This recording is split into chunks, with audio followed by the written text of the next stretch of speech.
What's happening? Why is the room dark? We were expecting the speech about 4 minutes ago. What's going on?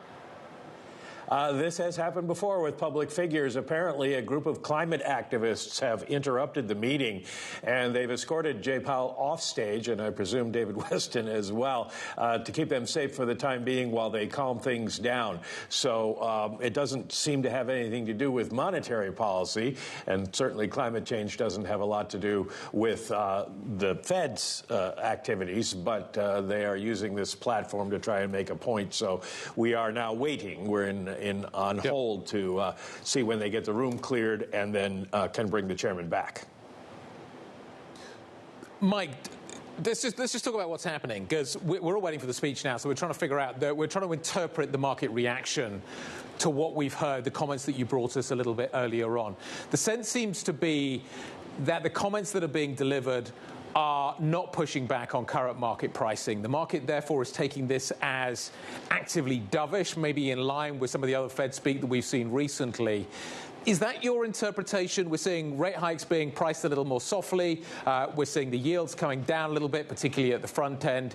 Do you think, having read the comments, that this is the message that Jay Powell is hoping to deliver in this conversation?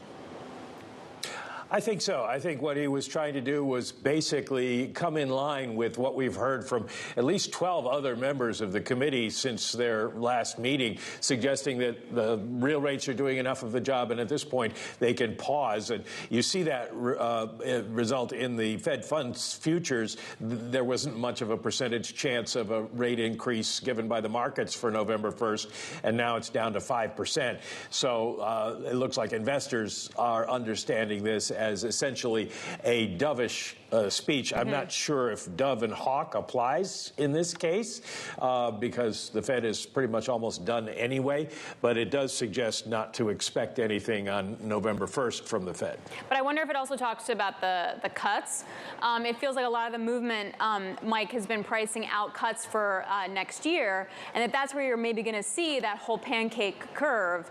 And I wonder if how Powell addresses that while staying on his message.